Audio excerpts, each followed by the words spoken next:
사람들은 보통 넓은 인맥을 자랑으로 여기죠. 여기저기 인맥이 넓으면 도와줄 사람도 많고 인생에도 훨씬 도움될 만한 일들이 많을 것 같거든요. 그런데 인맥이 친목이나 사교로 이루어진 관계라면 그 관계를 유지하는데 친목을 위한 시간이 필요할 거고, 많은 인맥을 유지하기 위해서는 내 시간의 상당 부분을 할애해야 할 거예요. 또 그런 인맥으로 어떤 기회가 주어진다고 해도 전문성 없이는 주어진 기회를 제대로 활용할 수도 없을 거예요. 결국 내 전문성은 발전되지 않고 주어진 기회도 제대로 활용할 수 없는 최악의 상황으로 갈 수 있는 거죠. 성공한 사람들은 관계에 집착하지 않았어요. 그 모든 에너지를 오로지 본인의 발전에 집중했죠. 그렇다고 그들이 외톨이가 되었을까요? 오히려 성공하니까 예전보다 훨씬 더 많은 사람들이 찾게 됐죠. 오늘은 부자들이 인간관계에 집착하지 않는 이유 3가지를 알아볼게요. 부자들이 인간관계에 집착하지 않는 이유. 첫 번째, 더 중요한 일이 많다. 사람은 보통 집중하는 게 있으면 온 신경이 한 곳에 집중되는데, 결혼을 하고 싶은 사람은 매사에 결혼 생각만 할 거고, 게임에 빠져 있으면 게임에 대한 생각이 머릿속에 가득할 거예요. 그런데 인생에 특별한 목표를 찾지 못하고 매너리즘에 빠져 있을 때는 상대적으로 인간관계가 더 중요하게 느껴지는 시기가 올 때도 있어요. 무의미한 것 같던 내 인생에도 모임 안에서 중요한 사람이 되면서 나도 중요한 사람이라는 위안을 얻고 점점 사람과의 관계에 집착하게 되는 거죠. 하지만 이것은 결국 사상누각에 불과할 수밖에 없어요. 주변 관계에 집착하면서 전전긍긍하느라 자기 발전에 쓰는 시간은 줄어들고, 그렇게 정체되어 있는 내 자신을 보면서 더욱더 큰 매너리즘에 빠지는 악순환에 빠지게 될 거예요. 내가 궁극적으로 이루고 싶은 소망을 찾아야만 그것을 이루어 나가는 과정에서 인생에 정말 중요한 게 무엇인지 깨닫게 되고 자연스럽게 관계에 집착하지 않게 되는 거죠. 책 웰싱킹에는 이런 말이 있어요. 나는 한 번의 큰 실패를 겪으면서 단순한 사교가 인생에 별 의미가 없다는 걸 뼈저리게 느꼈다. 정말 소중한 친구나 가족과의 파티 외에 단순한 사교 모임에 내 귀한 시간을 소모하고 싶지 않았다. 이것은 성공한 지금도 지키고 있는 원칙이다. 행복해지고 싶다면 먼저 당신의 삶을 갉아먹는 나쁜 습관을 끊어내야 한다. 내 인생에 중요한 목표가 생긴다면 자연스럽게 삶의 우선순위를 판단할 수 있게 돼요. 내가 추구하는 방향과 맞지 않다면 과감하게 끊을 수 있게 되는 거죠. 심심하다고 의미 없는 술자리를 한다거나 시간 때우기용 영화를 보지 않게 될 거예요. 강한 목표가 생긴다면 사실 심심하다는 감정이 없어져요. 가야 할 길이 정해져 있으니까 잠깐 쉬는 시간이 있을 뿐이지 할 일이 없어서 시간이 남아도는 일은 없는 거니까요. 갈 길이 어딘지 아직 모르는 사람만이 가만히 앉아서 심심해할 뿐인 거예요. 간혹 사회생활에는 술자리 인맥도 중요하다고 생각하는 분이 있는데, 솔직히 말해서 술자리로 시간을 낭비하는 사람들의 인맥으로 내가 도움받을 확률은 거의 없어요. 내게 도움을 주는 사람은 사람들이 술자리에서 시간을 낭비할 때 자기 전문성을 키워서 전문가가 된 사람들이에요. 우리는 술자리에서 지인들이 말하는 개똥 철학이 아니라 진짜 부자들이 말해주는 조언을 새겨들을 필요가 있어요. 책 웰싱킹에는 이런 말이 있어요. 책에서 스승을 찾아라. 당신과 비슷한 환경에서 성공한 사람들의 책을 읽어라. 읽는 것에서 끝나면 안 되고 아예 그 방법을 먹어버리겠다는 마음가짐으로 공명을 유지하고 실천해야 한다. 당신이 뻔한 이야기라고 생각하는 이 방식으로 그들이 성공할 수 있었다는 사실을 잊지 마라. 성공한 사람들의 인생을 섣불리 판단하지 말고 그들의 입장에서 생각하고 내 삶에 적용하려는 자세가 중요하다. 지인 중에 진짜 부자가 있다면 좋겠지만 대부분의 사람들은 주변에 그런 인맥이 없을 거예요. 사실 없어도 상관없어요. 책에서 조언을 얻으면 되니까요. 인생에서 장애물을 만났을 때 그 분야에서 성공한 사람의 책을 읽고 해결책을 찾으면 되는 거예요. 켈리치 회장의 말처럼 책을 먹어버리겠다는 마음으로 읽으면 책을 쓴 사람의 성향과 사고방식이 생생하게 그려질 거예요. 그러면 내가 중요한 의사결정을 할 때 그 사람이었다면 이 상황에서 어떤 행동을 했을지를 떠올려 보면서 성공한 사람들의 도움을 간접적으로 받는 거죠. 그렇게 책을 한 권씩 읽을 때마다 나에게 조언해주는 거인들이 늘어나게 되고 나의 생각과 행동은 점점 부자 마인드로 바뀌게 될 거예요. 부자들이 인간관계에 집착하지 않는 이유. 두 번째, 도파민 중독을 경계한다. 유명한 맛집을 가면 몇 시간을 밖에서 기다려야 겨우 먹을 수 있지만 이 집이 얼마나 맛있을지 기대하는 마음으로 사람들은 기꺼이 기다리는 선택을 하죠. 인간은 기대감을 가질 때 도파민이라는 신경전달 물질이 분비되고 이 도파민은 기대되는 행동을 적극적으로 하게 만들어요. 쥐를 대상으로 도파민 관련 실험을 했는데 쥐의 도파민 체계를 차단하니까 주변에 음식이 있어도 움직이지도 않고 굶어 죽었다고 해요. 음식을 입에 넣어주면 먹긴 했지만 도파민 분비가 안 되니까 의욕이 생기지 않아서 능동적인 행동을 하지 않는 거죠. 그만큼 도파민은 생각과 행동을 조절하는 중요한 물질인 거예요. 책 아주 작은 습관의 힘에는 이런 말이 있어요. 습관은 도파민이 주도하는 피드백 순환작용이다. 도파민은 즐거운 경험을 할 때뿐만 아니라 즐거운 경험이 예상될 때도 분비되는 된다는 점이다. 우리를 행동하게 만드는 것은 보상에 대한 예측이지 보상의 실현이 아니다. 재미있게도 보상을 받았을 때와 보상이 예측될 때 뇌에서 활성되는 보상 체계는 같다. 욕구는 행동을 재촉하는 엔진이다. 모든 행위는 예측으로 인해 일어난다. 도파민은 기대할 때와 실제로 경험했을 때 분비되는데, 기대를 하고 그에 따른 결과값이 충족됐을 때 다음에는 더 강한 기대에 대한 확신으로 도파민이 분비되면서 그 행동을 반복적으로 할 때 그것이 습관이 되는 거예요. 그래서 흡연과 같이 기대감을 담배를 피움으로써 즉각적으로 충족시킬 수 있는 행위들은 훨씬 더 빠져들기가 쉬운 건데요. 사교적인 모임도 비슷한 측면을 갖고 있어요. 사교 목적의 모임에서는 즐거움을 추구하는 자극적인 의사소통에서 실시간으로 감정적인 자극이 도파민 분비를 활성화시켜요. 또 사교 모임의 술자리와 게임 등의 행위가 더더욱 도파민의 분비를 활성화시키죠. 이런 강한 자극에 노출되면 도파민 분비의 역치가 높아지고, 상대적으로 작은 자극들에는 도파민이 분비되지 않아서 의욕이 생기지 않는 거죠. 특히 운동이나 책 읽기 같은 좋은 습관들은 기대와 결과 사이에 간격이 길어서 이런 지루한 구간에서 자극적인 경험들로 도파민의 역치가 높아진다면 한동안 의욕이 생기지 않아서 마음을 잡지 못할 거예요. 그래서 아직 제대로 된 성공에 대한 경험이 없는 사람은 첫 성공에 대한 경험을 하기 전까지 도파민 분비의 역치값을 높일 만한 행동을 하면 안 되는 거죠. 한동안은 외롭고 고독하게 지내는 기간이 반드시 필요해요. 그렇게 참고 버티며 처음으로 성공의 맛을 본다면 다음부터는 나도 노력하면 된다는 강한 확신으로 장기적인 도전에도 의욕적으로 임할 수 있는 도파민이 분비되기 시작할 거예요. 그렇게 좀 더 어려운 도전을 하고 성공하면서 도전을 즐기게 되고 성공의 선순환으로 들어오게 되는 거죠. 이때부터는 음주, 흡연 같은 1차원적인 자극보다 성공에 대한 자극이 훨씬 커져서 더 이상 1차원적인 욕구에 빠지지 않고 강력한 성공의 맛을 또다시 맛보기 위해 더 어려운 도전들을 하게 될 거예요. 성공에 대한 확신이 들 때까지 고독하고 묵묵히 지내보세요. 그 이후부터는 알아서 성공 사이클에 진입하게 될 겁니다. 부자들이 인간관계에 집착하지 않는 이유 세 번째, 외로움을 이기는 간절함. 우리가 항상 작심삼일로 끝나는 이유를 의지력이 약한 탓이라고 자책하지만 새해 계획을 지키는 사람은 1000명 중에 1명꼴로 0.1% 수준밖에 안 된다고 해요. 일반적인 의지력을 가진 사람은 절대 계획을 못 지킨다는 말이죠. 성공에는 의지력이 아니라 간절함이 핵심이에요. 책 8421 공부법에는 이런 말이 있어요. 나는 불합격의 고통이 어떤 것인지 안다. 합격했어도 안다. 공부하는 중간중간 무수히 상상해보았기에 정말 잘한다. 그것은 가족도 여자친구도 남자친구도 오랜 친구도 함께 해줄 수 없는 것이다. 그저 나 혼자 지고 가야 할 짐이다. 그 외로움을 사람들은 생각하기 싫어한다. 그러나 미리 생각해보라.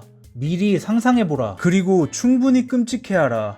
대신 현실이 되지 않도록 유의하라. 8421 공부법의 전효진 저자는 가난한 집안 형편 때문에 1년 안에 합격하지 못하면 꿈을 이룰 수 없다는 간절함으로 친구도 다 버리고 독하게 공부할 수 있었어요. 결국 사람을 움직이는 가장 강력한 동력은 간절함이에요. 누구나 다 친구와 만나서 놀고 싶고 즐기고 싶은 마음은 똑같아요. 하지만 성공한 사람들은 친구를 만나지 못해서 느끼는 외로움의 크기보다 간절함이 훨씬 더 컸기 때문에 자신의 일에 집중할 수 있었던 거죠. 내가 원하는 꿈 같은 미래를 생생하게 상상하고 꼭 이루고 싶다고 더욱더 간절해져 보세요. 간절함의 크기가 결국 성공의 크기를 정하게 될 겁니다. 오늘 얘기는 여기까지 할게요. 모두 100억 법시다.